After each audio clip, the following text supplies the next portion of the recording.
नमस्कार भाइयों, कैसे हैं आप सब। उम्मीद करते होंगे आप सभी अच्छे होंगे।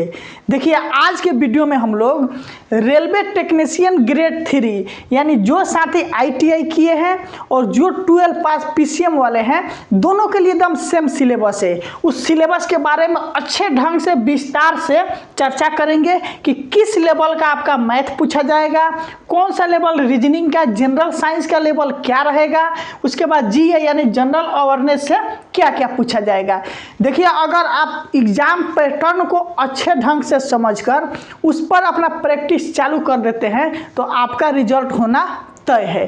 कुछ लोग क्या करते हैं, पैटर्न अच्छे से नहीं समझ पाते हैं, कभी वो चीज़ कभी वो चीज़, कभी ऐसे वैसे पढ़ना चालू कर देते हैं, जिस कारण से रिजल्ट नहीं हो पाता है। तो आज के वीडियो में स्पष्ट रूप से हम लोग जानेंगे इसके बारे में, साथ में टोटल कितना क्वेश्चन पूछा जाता है, कितना समय मिलता है, क्या अंक रहता है, क्या निगेटिव मार्किंग रहता है। मेरे भाई, इस बार एक एग्जाम है, अच्छे से पैटर्न को समझिए, अच्छे से तैयारी कीजिए। बस ये कोशिश करना है कि निगेटिव अटेम्प्ट कम लेना है और अपना स्कोर बढ़ाइए। बस एक एग्ज़ाम दीजिए, न दौड़ना है न धूपना है, बस आपका रिजल्ट कंफर्म हो जाएगा। इस तरह से हम लोग टेक्नीशियन ग्रेड 3 का पूरे अच्छे से सिलेबस जानने वाले हैं, ठीक। इसलिए इस वीडियो को अंत तक जरूर देखना है और जो साथी मेरे नए होंगे उस चैनल को सब्सक्राइब जरूर कीजिएगा। और एक चीज़ ध्यान में देखिए, सिलेबस जानने से पहले टेक्नीशियन ग्रेड 3 का जो 40 अंक का आपका साइंस पूछेगा, जनरल साइंस, उसको टॉपिक वाइज बहुत जल्द हम पढ़ाने जा रहे हैं। साथ में वो हाथ से लिखा हुआ आपको नोट्स भी देंगे, इसलिए चैनल के साथ जुड़ जाना है। और उसके लिए आपके सामने देखिए, किरण पब्लिकेशन 2024 का एडिशन का रेलवे का फिजिक्स दिखाई दे रहा है। इसमें क्या है, LP टेक्नीशियन ग्रुप D जितने एग्जाम में रेलवे का साइंस पूछा जाता है सब कुछ को कवर किया गया है। साथ में इसमें न्यूमेरिकल्स दिया गया है, चैप्टर वाइज थ्योरी है, चैप्टर वाइज ऑब्जेक्टिव क्वेश्चन है, इसमें न्यूमेरिकल प्रीवियस ईयर भी है और क्वेश्चन विथ एक्सप्लेनेशन है। मतलब बहुत अच्छे ढंग से जाकर एक बार एग्जाम बुक स्टॉल पर आप इस बुक को देखिएगा तो जरूर पसंद आ जाएगा। ये था आपका फिजिक्स का। ठीक उसी प्रकार से एक केमिस्ट्री का है, आपके सामने दिखाई दे रहा है। ठीक उसी प्रकार से बायोलॉजी का है।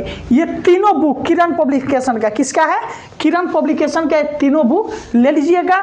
बहुत अच्छा है। 40 अंक का जो जनरल साइंस है लगभग यहाँ से आपका कवर हो जाएगा। आप यहाँ से प्रैक्टिस कीजिएगा, हम टॉपिक वाइज आपको पढ़ाने का काम करेंगे। अब देखिए अपना सिलेबस को देखिए, टोटल आपसे क्वेश्चन कितना पूछा जाएगा। इसमें आपसे 100 प्रश्न पूछा जाएगा। एकदम अच्छा से मेरे भाई समझना है, समझ गए तो रिजल्ट आपका हो जाएगा। उसी हिसाब से प्रैक्टिस करते करना है। टोटल आपसे कितना मार्क्स का पूछा जाएगा, 100 अंक का रहेगा, यानी एक क्वेश्चन आपका 1 अंक का पूछा जाता है। देखिए, 100 क्वेश्चन पूछा जाएगा, 100 अंक का रहेगा, एक क्वेश्चन 1 अंक का। टाइम इसमें कितना मिलता है, टाइम का बात किया जाए तो आपको 90 मिनट का समय दिया जाता है। यानी क्वेश्चन बनाते समय आपको स्पीड भी मेंटेन रखना है। निगेटिव मार्किंग क्या रहता है, निगेटिव 1/3 रहता है। यानी कि 3 क्वेश्चन गलत कर रहे हैं तो एक जो आप सही किए हैं वो भी आपका खत्म हो जाएगा। यानी निगेटिव इसमें 1/3 रहता है। अगला है एग्जाम का मोड। एग्जाम आपको एक ही होगा, CBT यानी कंप्यूटर बेस्ड टेस्ट। एक एग्जाम लिया जाएगा, यहीं से आपका मेरिट बन जाएगा। इसमें किसी भी तरह का टेरोड पढ़ने का तो बात ही नहीं है। बहुत अच्छे ढंग से सिलेबस कर दिया गया है और ये सिलेबस का तैयारी कर लेते हैं तो ग्रुप D में भी आपका एकदम सेम रिपीट होने वाला है। अब आइए कि मैथ, कुछ लोग मैथ के बारे में बात करेंगे कि क्या पढ़े, क्या लेवल का पूछा जाता है। देखिए, सबसे ज़्यादा मैथ तो पूछा जाता है, लेकिन मैथ में बेसिक मैथ पर ज़्यादा फोकस करना है और हर चैप्टर का लगभग आप बेसिक चीज़ अगर अच्छे से कर लेते हैं तो आपसे LP टेक्नीशियन हो गया, इसका मैथ बनने लगेगा। तो मैथ का इसमें आपको 25 यानी 25 क्वेश्चन पूछा जाएगा। ठीक उसी तरह से रीजनिंग का भी 25, यानी देख लीजिए 50 प्रश्न पूछा जाएगा। ये बहुत महत्वपूर्ण भूमिका निभाने वाला है क्योंकि दोनों स्कोरिंग आपका सब्जेक्ट है। कौन कौन? मैथ और रीजनिंग। मैथ रीजनिंग ऐसा चीज़ है यहाँ से आप अच्छे ढंग से अपना स्कोर बढ़ा सकते हैं, क्योंकि रीजनिंग 25 है, रीजनिंग का अच्छे से प्रैक्टिस रखते हैं तो 25 में इजली रूप से आप 23, 24, 22 पर पहुंच सकते हैं। मैथ का वही है, मैथ का भी अच्छा प्रैक्टिस है तो 20, 22, 23 तक इजली रूप से पहुंच सकते हैं। अब आइए जनरल साइंस। देखिए जनरल साइंस जो आपका है ये पूछा जाएगा 40 अंक का। किससे किससे?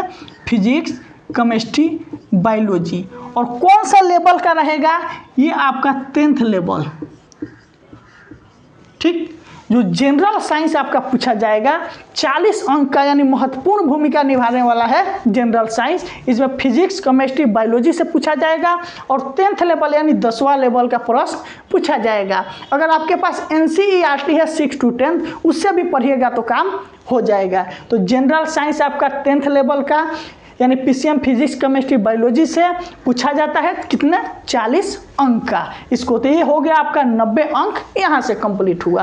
अब आइए जनरल अवेयरनेस। जनरल अवेयरनेस में आपका खेल कूद हो गया, करंट अफेयर हो गया, अंतर्राष्ट्रीय मुद्दा हो गया। इन सभी चीज़ों को मिलाकर आपसे 10 अंक का पूछा जाता है। यानी कि अब यहाँ पर आप देखिएगा तो टोटल कितना? टोटल आपसे 100 प्रश्न पूछा जाएगा। कितना प्रश्न? देख लीजिए 100 प्रश्न। 25 गो मैथ का प्रश्न, रीजनिंग का 25 प्रश्न, general science 40, physics, chemistry, biology मिलाकर 10th लेवल का, और जनरल अवेयरनेस ठीक आपसे 10 प्रश्न यानी टोटल 100 प्रश्न पूछा जाएगा। और ये अपना नहीं कोई चैप्टर पढ़ना है तो उसका कंसेप्ट लेना है अच्छा से। जब तक कंसेप्ट नहीं होगा, आप देखिएगा रेलवे में अच्छा कंसेप्चुअल क्वेश्चन TCS के द्वारा पूछा जा रहा है आजकल, इसलिए ज़्यादा कंसेप्ट पर फोकस करना है, कंसेप्चुअल टॉपिक अच्छे से पढ़ जाना है और जो भी चीज़ पढ़ना है उसका ऑब्जेक्टिव क्वेश्चन लगाते चलना है। मान लीजिए मैथ में सिंप्लीफिकेशन पढ़ लिए, सिंप्लीफिकेशन को अच्छे से ये जान जाइए, उसके रूल को जानिए। जब रूल अच्छे से जान जाइएगा तो कोई क्वेश्चन बना सकते हैं। यह नहीं कि केवल क्वेश्चन बना लेने से हो जाए। वो सिंप्लीफिकेशन बना रहे हैं तो बोर्डमास का नियम हर हाल में आपको अच्छे ढंग से आना चाहिए। उसी तरह से रीजनिंग पढ़ रहे हैं तो डायरेक्शन का नॉलेज अच्छा होना चाहिए, अल्फ़ाबेट का नॉलेज अच्छा होना चाहिए। बार बार क्वेश्चन बनाइएगा तो मालूम चल जाएगा क्वेश्चन कैसे टेकअप करना है। जनरल साइंस का बात है तो साइंस में कुछ कंसेप्चुअल रहता है, कुछ याद करने वाला होता है। जो कंसेप्ट वाला है उसे कंसेप्ट से समझना है, याद वाला है तो याद तो करना ही पड़ेगा। और इस पर ज़्यादा फोकस मत कीजिएगा, थोड़ा बहुत न्यूज देखते रहिएगा, करंट अफेयर डेली 10-20 मिनट पढ़ते रहिएगा, आपका काम बन जाएगा। ये था आपका रेलवे टेक्नीशियन ग्रेड 3 का 2024 का नया सिलेबस, जो केवल एक ही एग्ज़ाम होगा और आपसे एक ही एग्ज़ाम से आपको नौकरी मिलने वाला है। ये इसलिए इस तरह से तैयारी कीजिए। टोटल 100 क्वेश्चन 100 मार्क का रहेगा, 90 मिनट टाइम रहेगा, निगेटिव 1/3 रहेगा। एग्ज़ाम आपका CBT मोड यानी कंप्यूटर बेस्ड टेस्ट लिया जाएगा। और 12 लेवल यानी PCM वाले और ITI वाले के कोई सिलेबस में चेंजिंग नहीं है। किसी भी व्यक्ति से ट्रेड का क्वेश्चन नहीं पूछा जाएगा, बस सिलेबस बदला है तो ग्रेड 1 वाले के लिए, तो ग्रेड 1 वालों के लिए अलग से वीडियो आएगा। ये था ITI और 12 पास जो PCM से हैं यानी फिजिक्स, केमिस्ट्री, मैथ से पास किए हैं, उन सभी मेरे भाइयों के लिए ये स्पेशल रूप से सिलेबस है। और किसी भी तरह का प्रश्न है तो आप कमेंट करके पूछ सकते हैं। अभी के वीडियो के लिए आप सभी को दिल से बहुत बहुत धन्यवाद।